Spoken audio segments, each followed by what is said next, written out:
Good day, students. I am Mr. Redeemer GACAD, or you can call me Sir Red. I am your teacher in Disaster Readiness and Risk Reduction, or DRRR. This video is meant to help you accomplish your first module in third quarter entitled Meaning of Disaster. In this module, you are going to accomplish a competency explaining the meaning of disaster. Specifically, you are going to first define what disaster is. Second, you are going to identify possible hazards. And the third one is to initiate a preparedness plan that could help in the climate change. The Philippines is gifted with natural resources and beautiful sceneries.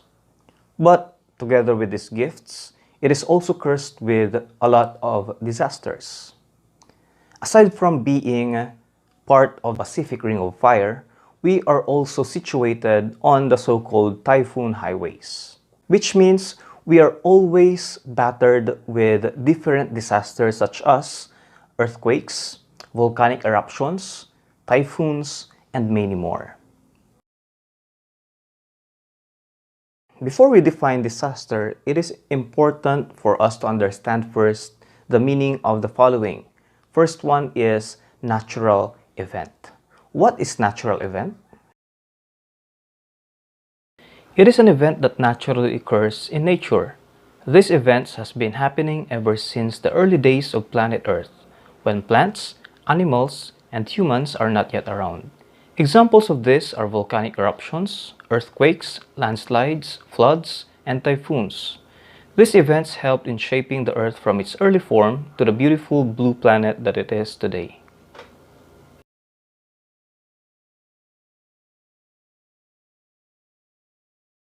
Next is hazard or natural hazard. When does a natural event become a hazard? A natural event becomes a hazard when it threatens people and community. When natural events have the potential to harm people or cause damage to properties and disruption to society and economy, it becomes a hazard. Examples of hazards are when a property or community is situated above the fault line, where earthquakes are most often, or when they are built on places that are prone to landslides. What's the difference between natural event and natural hazard? Natural event is a naturally occurring event or happening.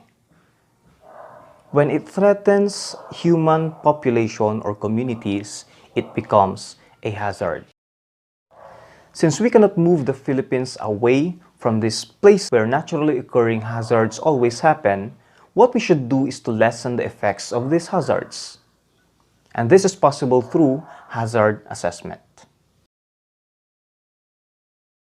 Hazard assessment is a process of determining the intensity, extent, frequency, and duration of natural hazards.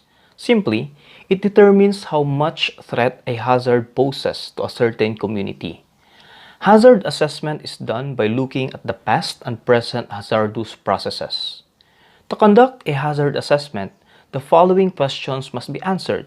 First, when and where did the hazard pose risk? Second, how severe are the effects of these hazards in the past?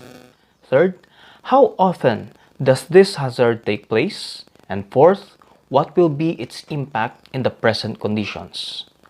Hazard assessment is important to the authorities so that they can make decisions before, during, and after a disaster happens. Now that we understand what natural event and hazards are, let us define disaster. When does a hazard become a disaster?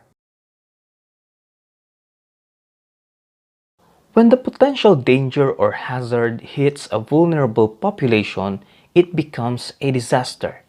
When a city built over a fault line sustains massive damage and casualties due to an earthquake, it is a disaster.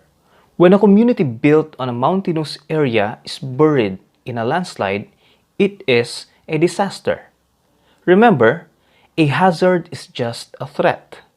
But when the threat finally affects people and communities, it becomes a disaster. Disaster is a serious disruption in the function of society beyond its capability to cope. We saw this when Typhoon Haiyan, or locally known as Yolanda, hit the province of Leyte, where people became desperate for basic necessities that external help was needed for the society to cope with it. It also caused massive casualties and their ways of life was altered. And these hazards have a lot of effects to human communities. These effects are categorized into three: the primary, the secondary, and the tertiary effects.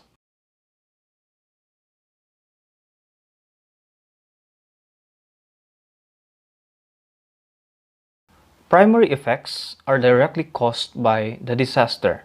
Example is when houses are damaged or totally destroyed due to the strong winds of a typhoon or due to the shaking of earth during an earthquake. Secondary effects are caused by the primary effect. Example is when fire caused by damaged houses breaks out after an earthquake, or shortage of clean water due to the destruction of water treatment facility. Tertiary effects are the long-term effects of a disaster. Example is when a town or fields are covered by ash due to a volcanic eruption. It may cause a change in the landscape of that area. Or when the direction of the flow of a river is altered due to an earthquake. There are four types of disasters. The first one are natural disasters. Second, environmental emergencies. Third, man-made disasters. And the last one are pandemic emergencies. Natural disasters are results of natural events affecting human population and communities. This includes flood, typhoon, earthquakes, and volcanic eruptions. Environmental emergencies is the damage to the environment due to accidents or mishandling of potentially hazardous agents to the environment.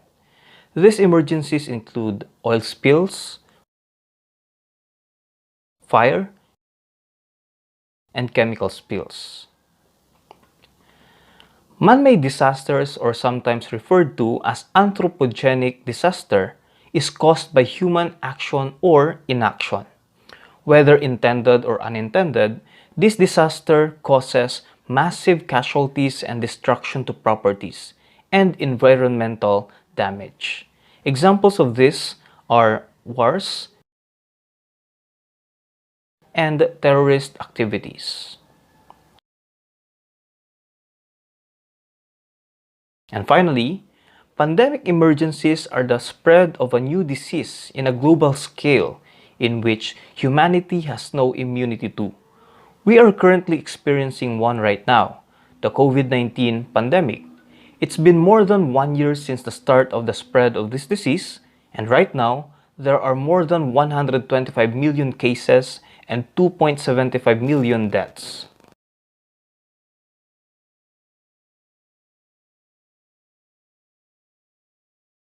All the following characteristics of a disaster can be seen on the current pandemic we are experiencing. Number 1, unexpected. In 2019, nobody expected that this pandemic will worsen to its current condition. 2, it cannot be managed through normal means. We had to adopt a new normal in order to cope with this pandemic. Third, beyond the capacity of the government. Our government is struggling right now on both financial and human resources to combat this pandemic. Fourth, it knows no political boundary. It has affected most countries of the world. Number 5, requires structured responding organization. In our country, aside from the Department of Health, the IATF, or the Interagency Task Force, is created to respond to the pandemic. Next, it needs more tasks and people to respond. Contact tracers and more frontliners and healthcare workers are needed to respond to the pandemic in our country. And next, it renders conventional response and equipment useless. Our facilities are ill-equipped and our treatments were not effective to combat the disease initially. Next, it confuses roles of people and organization. On the onset of the pandemic in the Philippines, there is much confusion on who to follow or to believe since organizations do not provide unified instructions. And last, it shows lack of preparedness. The government is not prepared and did not act quickly to address the spread of this disease. These disasters pose risk to human population, or what we call disaster risk. Disaster risk is the expected value of deaths, injuries, and property losses that would be caused by the hazards. The magnitude of the disaster risk of a population depends on the severity of the hazard, how much exposed the population is to the hazard, and the vulnerability level of the population. The magnitude of the risk can be lessened by, first, by preventing the disaster from happening or mitigating its effect. And second, in case that disaster is inevitable, prohibiting settlements near hazards or relocating people away from areas with high disaster risk is the best option. Disaster management. Disaster management are organizational response to unexpected events that negatively affects people and resources. It is also responsible in developing and implementing recovery plans after a disaster. It seeks to mitigate the impact of disaster by preparing before a disaster, responding during the disaster, and initiating recovery operations after the disaster. The goals of disaster management in short is to lessen or avoid losses from hazards, to guarantee rapid assistance to victims, and to attain prompt and effective recovery. We are done with the lecture part of this discussion. Now it's time for you to do the learning activities on your module. The first activity requires you to watch a YouTube video about climate change. And then you're going to pick a specific aspect of climate change that is applicable to the Philippines. And you're going to propose strategies to mitigate these effects of climate change.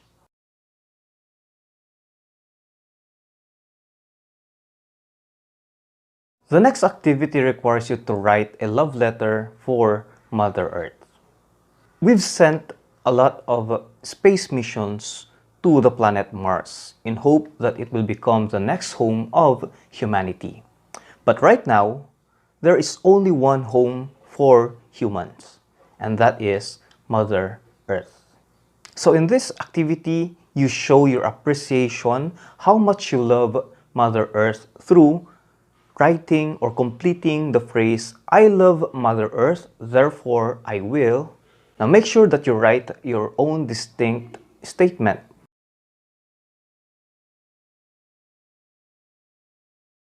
In our last activity, you're going to define the following words. First, disaster.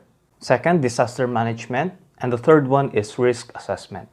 We've discussed this in our lecture part, so I hope you will be able to define these terms in your own words.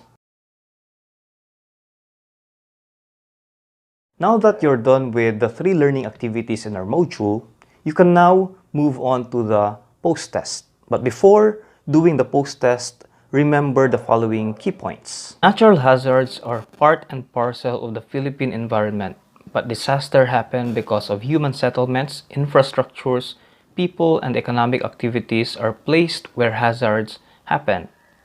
Effects of disaster: medical effects, damage to critical facilities, disruption of transportation, economic impact, global environmental change, social and political impact, loss of life, loss of livelihoods, damage to property, destruction of the infrastructure, damage to environment, financial loss, diversion of resources, epidemics, migration, displaced people or refugees, food shortages, and insecurity. You are now ready to show us all that you've learned in our lecture and learning activities. So you are now ready to do the post-test. There are 15 items and you should answer them all correctly.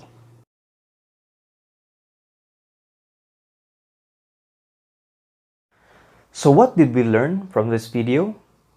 We learned about the meaning of disaster and its difference with natural events and hazards. How about you? What did you learn from this lesson? Feel free to comment your learnings down below on our comment section, and let's see if you learned something from this lesson.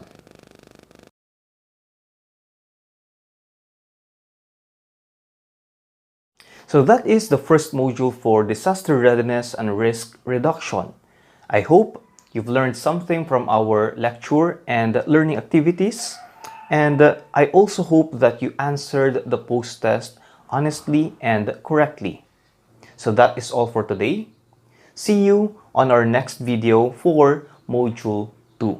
Good day.